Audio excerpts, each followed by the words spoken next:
મોહમાં ફસાયેલા અર્જુનને વિષાદ મુક્ત કરવા ભગવાને જે ઉપદેશ આપ્યો તે એટલે શ્રીમદ ભગવદ્ ગીતા, સાક્ષાત પૂર્ણ પુરુષોત્તમના મુખેથી ગવાયેલું ગાન એટલે શ્રીમદ ભગવદ્ ગીતા.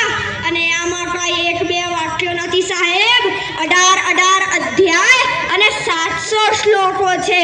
દરેક શ્લોકમાં એવી તાકાત છે કે બેઠેલાને ઊભો કરે છે અને ઊભેલાને દોડતો કરે છે.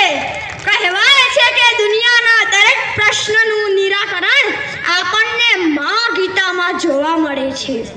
દુનિયાનું શ્રેષ્ઠમાં શ્રેષ્ઠ મેનેજમેન્ટ પણ મા ગીતામાં જ રહેલ છે.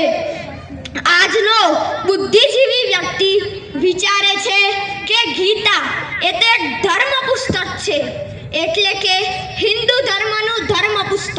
પણ આવા બુદ્ધિજીવીઓને ક્યાં ખબર છે કે ગીતા એ માણસને માનવતાના ગુણો શીખવનાર રસ્તો છે. તે માનવને માનવ બનતા શીખવે છે. આજના વ્યક્તિઓને ખાઓ પીવો ને મજા કરો આટલું તો યાદ રહે છે. નકામા અને નવરા લોકોને મા ગીતા કર્મયોગ સમજાવે છે, અને એ પણ જેવો તેવો નહીં, નિસ્વાર્થ કર્મયોગ. અને સાથે સાથે એ પણ કહે છે કે કર્મ કરવામાં જ મનુષ્યનો અધિકાર છે. તેના ફળની અપેક્ષા રાખવી તે માણસના હાથમાં જ નથી. આજનો સમાજ પોતાની પરંપરા અને વહેમોને ચીપકીને બેઠેલો છે. જો એક વસ્તુ પણ અહીંથી ત્યાં ખસી જાય ને તો આખું ઘર માથે ચડાવે છે.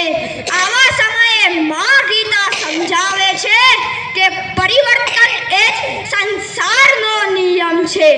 જ્યારે કોઈ વ્યક્તિને ભ્રમ પેદા થાય ને કે બધું કરવા વાળો હું છું, જો હું ન હોઉં તે પાંદડું એ ન હલે, આવા સમયે મા ગીતા સમજાવે છે કે મનુષ્ય તો નિમિત્ત માત્ર છે, બધું કરવા વાળો તો ઈશ્વર પોતે જ છે. તેની આજ્ઞા વગર કંઈ પણ થતું નથી. જ્યારે કોઈ વ્યક્તિનું મરણ થાય ત્યારે તેની આત્માને શાંતિ મળે ને તે માટે આપણે 15મા અધ્યાયનું પારાયણ કરીએ છીએ. એટલે કે મૃત વ્યક્તિનું સાથ પણ મા ગીતા છોડતી નથી. વ્યક્તિ જન્મે કે મરે ત્યાં સુધી ગીતાના વિચારો તેના જીવનમાં ડગલે ને પગલે ઉપયોગી જ રહે છે. જો તમે તેનો સાથ મેળવી લો તો તેના જેવો કોઈ જીવન સાથી નથી. જો